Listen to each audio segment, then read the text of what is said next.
Thanks, Adam, for the kind introduction, and it's good to be back at this forum. I think this is the third time that I've spoken at this one. Yeah, it's so I guess you better pencil me in for next year as well. It's great to be with you, everyone, this morning. I too would like to begin by acknowledging the traditional owners of the land in which we meet, pay my respects to elders past and present, acknowledge my local government colleagues. Darcy, thank you for hosting us. Matt Gould, you may have missed him. He's incognito. He's taken his hat off.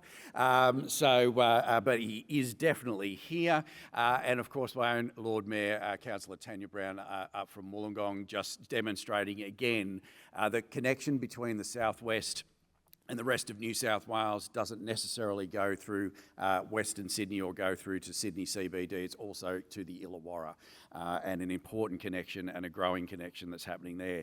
As I look out too, it's also a little bit disturbing, this group. There's someone who grew up a few doors away from me. Good to see you, Emily. Someone who I went to high school with, and of course Tanya, who I've known for a long, long time. So I'm a bit concerned what might be discussed over the breaks. But it is good to be here to outline the work that we've been doing to tackle the housing challenges and the infrastructure deficit that we inherited and that is troubling New South Wales and Sydney, and making sure we're setting it up for a strong future.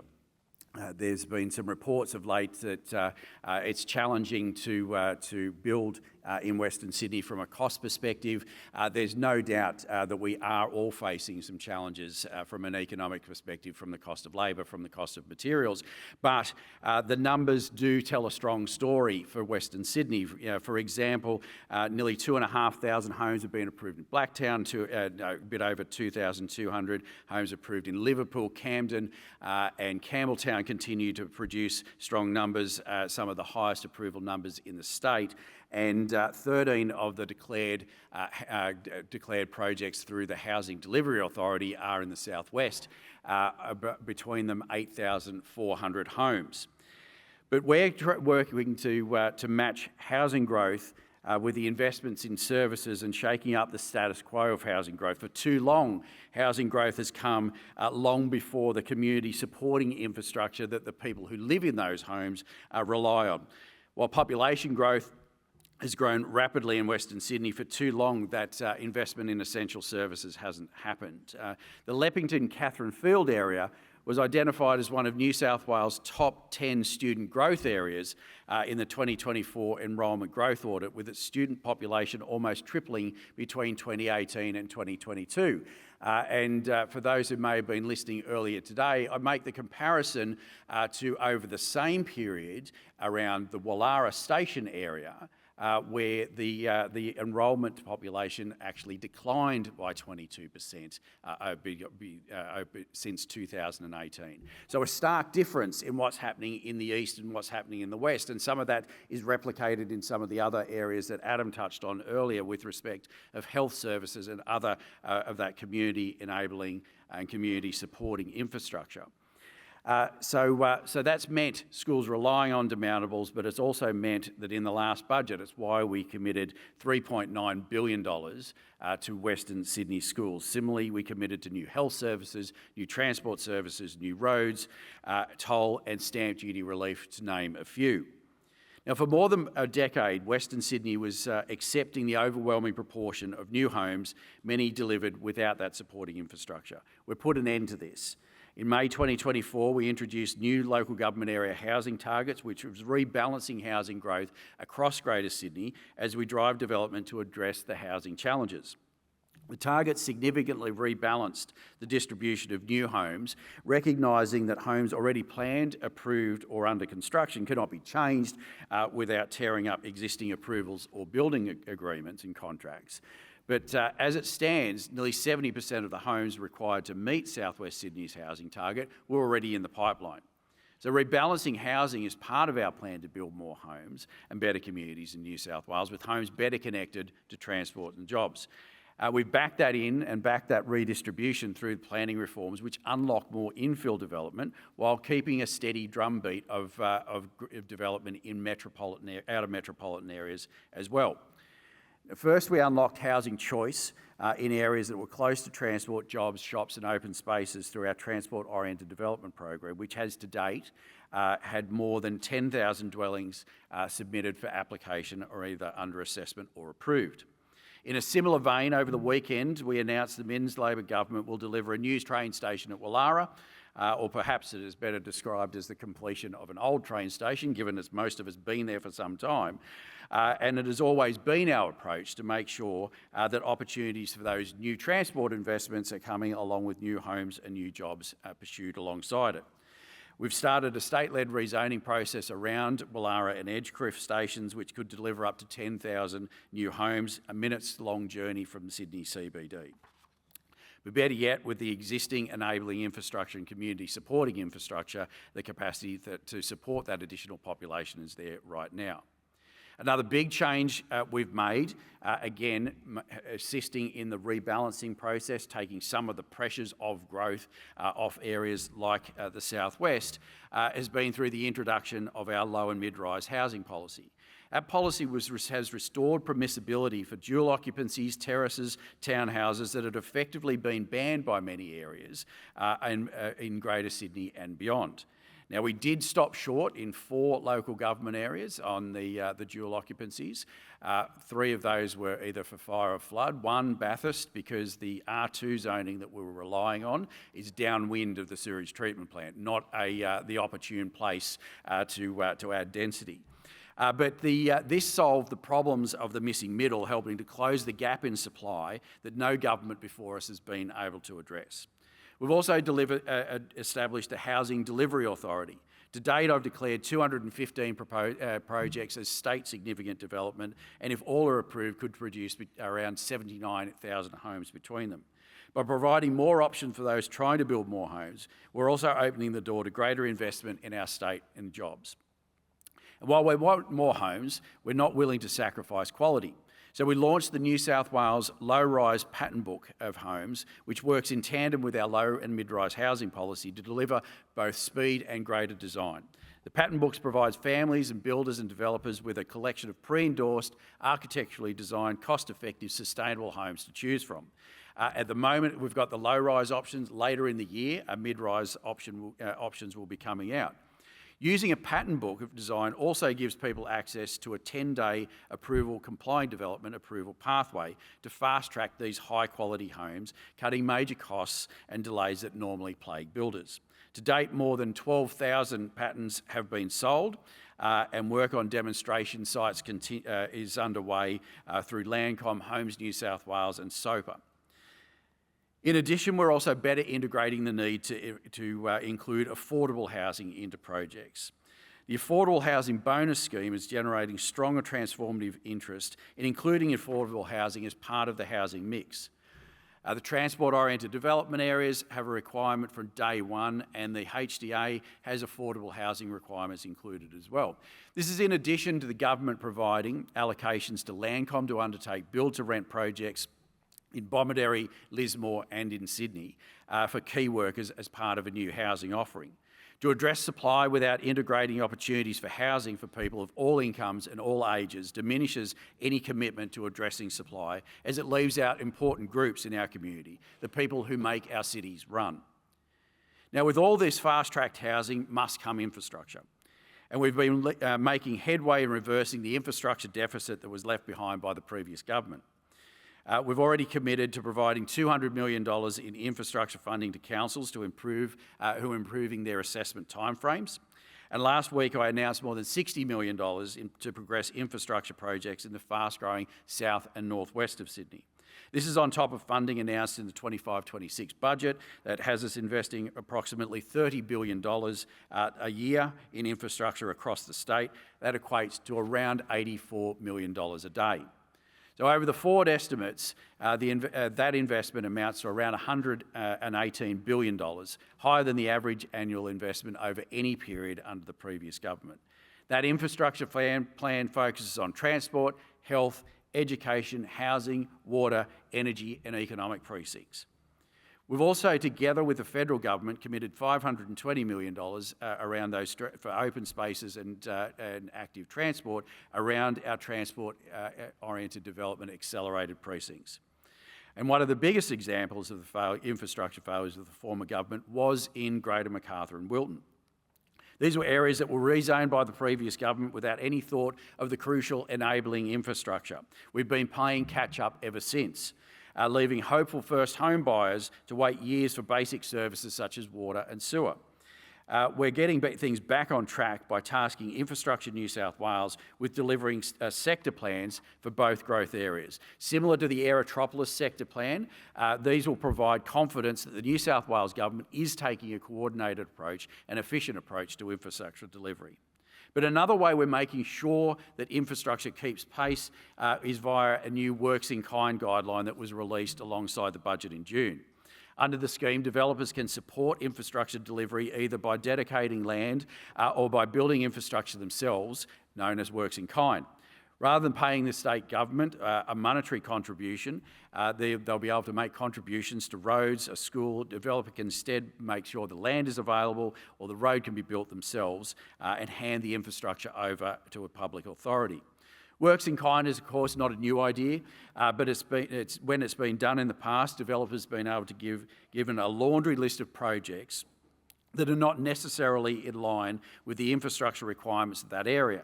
So we've ended up with a patchwork of infrastructure delivery. What we're doing differently is saying to developers, you can deliver the infrastructure in place of your contributions, but you have to deliver the infrastructure that is in the best interests of that community. This will be guided by the New South Wales Government's Urban Development Program, which monitors and coordinates housing development, land supply and infrastructure delivery. The draft guideline provides certainty and transparency about which infrastructure projects can be delivered as in kind. These could include those intersection upgrades or land for schools or regional open spaces. We expect the guidelines to be finalised by the end of the year in line with our infrastructure opportunities plans. So we're doing things differently. We're making sure homes are delivered alongside parks, roads and schools and health services. It's how we not only build more homes, it's how we build better communities. And continuing our housing challenge, we're also working to get shovels in the ground faster on residential projects. Time, we know, can be a project killer. Whether it's time in assessments, which is on average coming down, good to see, or time getting financed to start construction. Now, I'm sure that you're aware that banks often set a 70, 80 or 90% requirement level of pre-sales before they finance construction. Many developers report that those pre-sales generally go well for the first 50%, then it struggles afterwards. To bridge a gap, we're allowed to allow first commercial finance to flow. At the last budget, we announced a pre-sale finance guarantee, a $1 billion rolling fund that will leverage the New South Wales Government's AAA credit rating to act as a guarantor for up to 50% of approved residential projects. This fund will help get construction started sooner by providing guarantees of between $5 million and $50 million of pre-sales on a project. The project will be open for applications later this year, or the program will be rather. And in order to get access to the guarantee, proponents will also need to demonstrate that they are capable, credible and have the capacity to deliver the project. As more pre-sales are made, this will allow proponents to keep selling the properties that they're building, but you'll be able to get on with construction even sooner. That way, when the proponent has sold all of them, we can take off the guarantee and put it back on other projects. If the homes aren't sold, a developer might exercise the guarantee, meaning the government will take ownership at a discount, of course. We're after a good deal for ourselves, but negotiated from the get-go. But either way, a new key ends up in a new door. Once a developer extinguishes the guarantee, the dollar value is then released to go back onto other projects. These measures are about speeding up the supply of new homes, but we have to do more. We still have challenges where matters that should be dealt with at an assessment stage are being pushed into construction conditions, with the typical number of consent conditions on projects more than doubling in recent years. Our digital platforms must improve to make the most of AI-enabled systems to improve overall system productivity. And while average assessment times are coming down, the New South Wales Government can do better to improve the process to drive more timely responses to concurrences and referrals from state agencies. I'm working on reforms that will be announced in the not too distant future. But earlier this year, bipartisan support was offered and we have had positive conversations with the opposition about what that legislative agenda could look like. But as we all know, bipartisanship can quickly disappear as quickly as it is offered. The voices of individuals and companies in this room and others, especially those looking for a home or a job in New South Wales, a stake in the future of our great state, will need to be heard. Advocacy for the reforms that will make the delivery of homes and jobs less costly, less complex and timelier cannot be left to industry bodies alone. We've just seen the conclusion of the National Productivity Roundtable. I suggest that the reforms to planning and acceleration of good projects that deliver homes, jobs and infrastructure is possibly the biggest contribution to productivity that a state or territory government can make. To take a position against further reform means accepting the status quo and accepting a system that has been failing the state, current and future generations on housing, on jobs and on energy transformation is something that's okay. So I'm going to need your support to back in and lock in reforms, because parliamentary games don't get people into homes. They will help create, in the end, those reforms will help create more homes and jobs. Parliamentary games, however, won't address Australia's lagging productivity. Further reform will help to do that. It will only lead to further frustration for people trying to get a home and for those who want to build them. So there's more work to be done, and we look forward to doing it hand in hand with industry and with local government and with the federal government. That way we'll take everyone supporting sensible, responsible reforms that help deliver homes, jobs, productivity improvements and action on climate change. Thanks so much for your interest. Thanks again for hosting us in Campbelltown, and I look forward to continuing to work with this group and others as we continue the program of reform in New South Wales. Thanks everyone.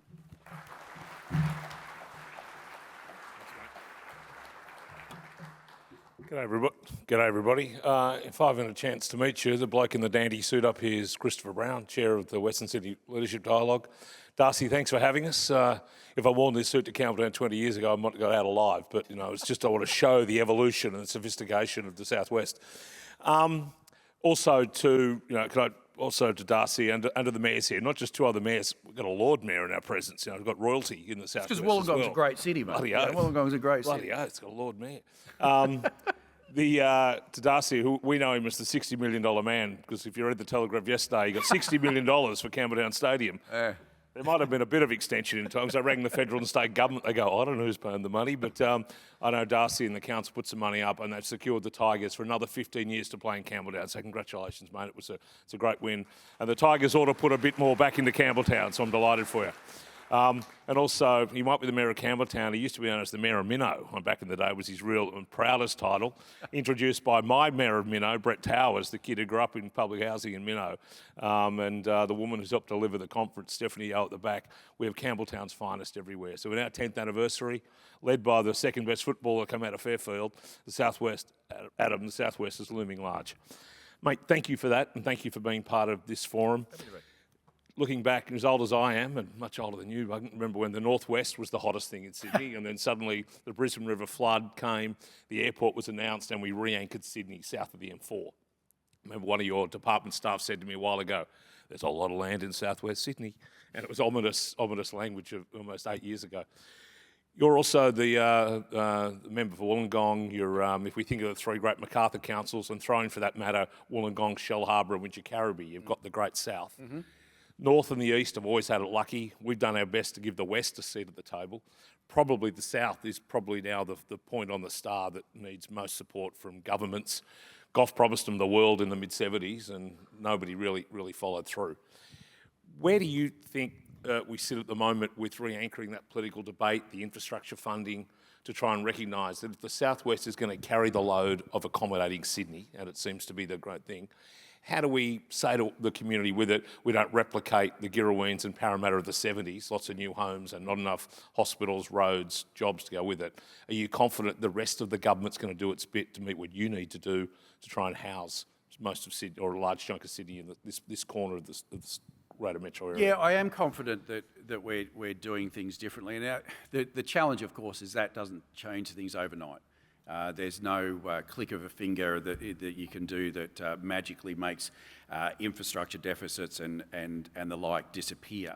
But there is a concerted effort now to address some of those challenges. There is efforts that are being worked on through multiple ministries. It's a government that actually the cabinet members talk to each other, which is a nice change from previous governments. We work together through some of the problems because so many people in the cabinet have been living them.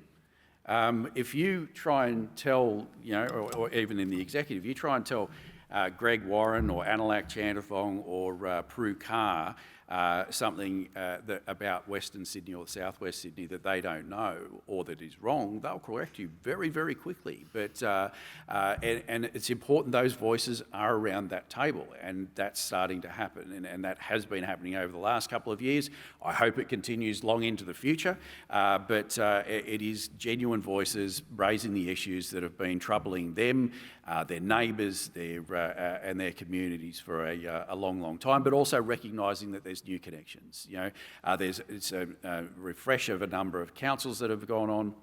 There's new connections being made. The fact that the Lord Mayor of Wollongong's here, that's the first time the Lord Mayor of Wollongong's been here, but that's recognition of the fact that there's 1 million people sitting just on the surrounds of Wollongong that are probably going to be looking there as a good opportunity for a future. They're already doing that for education, getting a taste of it and making sure those connections work. I want to pay tribute to Adam and the policy team who also in the dialogue have written the paper which you were involved with last year on the Wollongong and the West connection. It's really important, and that as a transport manifestation, we've got members like the Ports, University of Wollongong and others who are really keen on driving that. So I recognise your contribution in pushing that forward. Mate, how do we plan all of this without the Greater Sydney Regional Plan? So how do we, we haven't got asked about again, but we sort of tried the big strategic planning with GSC. It was probably way too focused on process and lost a bit of outcome focus. So we've now gone to crisis mode and doing it again. You've got a regional plan coming out soon. Yeah, we're working on it. How do we get involved? How do councils and community and business have some input? And what will it do to govern? Well, it won't be. I think some describe the previous region plan as everyone got a prize. It is going to be much more high level. It's going to be much, much shorter. It's going to be much more direct in terms of what we need to do, because there isn't a need for a precinct to be everywhere. Growth, all the bits and pieces that were in previous plans. It does need updating. We are working on it. We're hoping to have that released in the not too distant future. But it'll work in with other things. It'll work in with transport infrastructure and the, planning and the like. So that's the aim: is to make it simpler, high level, recognising the purpose of that plan is to be the point in up and down movement between the Sydney plan and other local plans. You're the Minister for Planning, we have Minister for Housing, a Minister for Transport, Minister for Building Regulation. What we don't have is a Minister for the cost of construction. The Herald had the breathless story yesterday of what we've all been talking about forever, while there's going to be a greater requirement probably for broadacre land release back in the day type development. It's tough to build something apparently of multi-level. Used to be west of Parramatta, then Olympic Park. I'm told it's Ashfield now. I'd love to see the broadacre and people live in their dream home, but I also want to see Queen Street, Campbelltown with medium density to high rise that we need to activate those cities.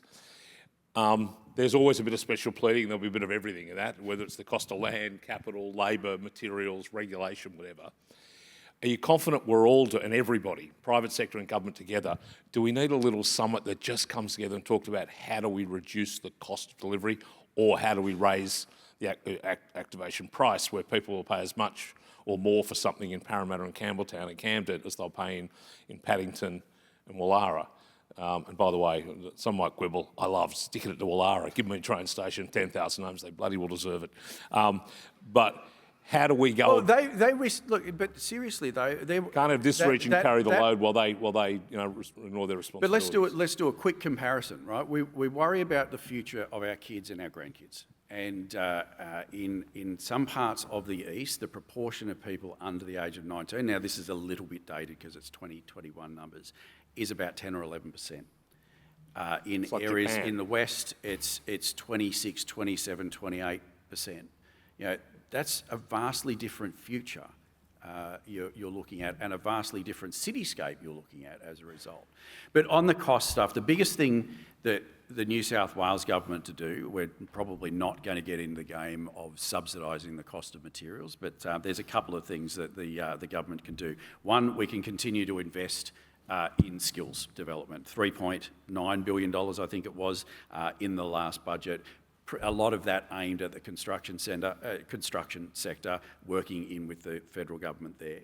The second we can do is try and save time. So in a couple of ways. The pattern book is designed around speed of getting lower and medium density out the door. Faster pathway, but also designed in a way that you can use modern methods of construction for the contribution. So you can get economies of scale through time in the delivery. Then you've got the time that we're able to reduce in terms of general assessments, the time we're able to reduce in post-construction consents by fixing those problems, and then also the time that's needed to get to finance, where in through that pre-sale guarantee. That's world-leading. The Kiwis have got a tiny one, but we haven't found another way where a government has intervened and involved itself in the market that much to bridge the gap to finance. The other things that are being done at a federal level are going to help as well. The 5% deposit scheme, making sure people can get their deposit quicker, and there'd be nothing worse than watching every week as the deposit amount that you've got to secure creeps up, but your wages aren't creeping up at the same rate. So we've gotten rid of the wages cap on public sector workers, so that will help lead to wages growth so long as we're matching that with productivity. Then you've got initiatives like the federal government's doing with its deposit work, and one of the big things, particularly for first home buyers, you combine cutting stamp duty that we've done at a state level with cutting HECS. Now people will go, what the hell has HECS got to do with first home buyers? Well, a lot of first home buyers are walking around with a massive HECS debt on their back, which curtails their capacity to lend. So with the federal government doing that, you've increased effectively the capacity of that group to lend, and the willingness of that group to be considered more seriously by banks. With a 30-year-old and 25-year-old student at home paying no rent, I'm very keen to get them out and buy their own house. Let me tell you. I am the sandwich generation, a 90-year-old above, a 9-year-old below, and managing it all. No one wants to live on their own anymore at either end of life. Mate, red light's gone, fast money, a couple of quick ones. Yep. One, is HDA working how you thought? It's probably generated more interest than what we expected, but it is generally working. It's getting initiatives out. A couple of blokes ganging up on Kirsten, or is she holding her own in there? No. Look, there's sensible projects coming forward. Now we've got to see them manifest themselves into the good detailed design work, but that will come. If we're going to build modular homes, we've got to think about some reforms on getting, access to site during the day, transporting stuff. Is the government up for the reforms that go with modular, modern form of construction? Yes, yeah, and that's why Minister Jackson's been leading the work on the modern methods of construction task force to look at the whole range of things. And that's why we're using it ourselves. So the first 3 of the first 5. Social housing in the Illawarra already, another 90 on the way. There's a couple of big sheds that BlueScope will free up if anyone's interested in making that investment. Perfectly suited to come up the hill and drop them in place up here. We're in Campbelltown and other places taking more than their fair share of burden of social and affordable housing. Should the councils get a bit of relief from Wallaras and Waverleys because they don't get rates on social housing? Why should there not be some sort of aggregated system so the councils don't get hurt where they're carrying a load of rate-free social housing? Yeah, look, rating is always challenging. Some of North Sydney will tell you that they take build to rent, and that's cruelling them as well. So I'll leave the rating system to the Minister for Local Government. 20 years ago, they said no land lease stuff in the greater metro area. It was probably an industrial play for all Labor of years ago. Do you see much movement? Is it another class, another typology of housing we should be exploring? We're doing the bush. We just don't do it in Sydney. Yeah, it has potential. We've just got to see how it would work properly. Lastly, does Wollongong or Campbelltown get the high-speed rail first? I don't know. Newcastle gets it first. first. To ask the feds. Look, I think the mayors would agree that if we can get dual carriageway on Picton Road going as an immediate short-term option, while we do the work on the Illawarra Rail Resilience Plan, which includes examining a rail connection to southwestern Sydney, that's the important thing, making sure we're all well connected and safely connected. He's a good sport. Please say thank you to Paul Scully, the the Minister for Housing, Minister for Planning, sorry, and he's just to house everybody, No, doesn't get the someone title. introduced me the other day as a premier, and I had to make Hello. sure there was no coup. Hello. There's been no coup, I can Hello. assure you. I'm not going to make that mistake yet. No. We got dinner with the Premier next Tuesday night, our 10th anniversary, so I'll tell him you totally issued the issue. But always fronting up, always happy to talk, work with us, and it's been a great part of this program, and more than anybody gets the fact that great South Sydney, southern part of Sydney, has not ever had its fair share, and for one is that we've got a Minister for Health and Minister for Planning based in the Gong, and you've got Greg Warren and others here in Southwest, Minister Chantavong for building in Macquarie Fields. I think finally the South and Southwest is getting the political oomph it deserves. So please thank again Minister Paul Scully. Thanks, everyone. Thank you, mate. Appreciate it.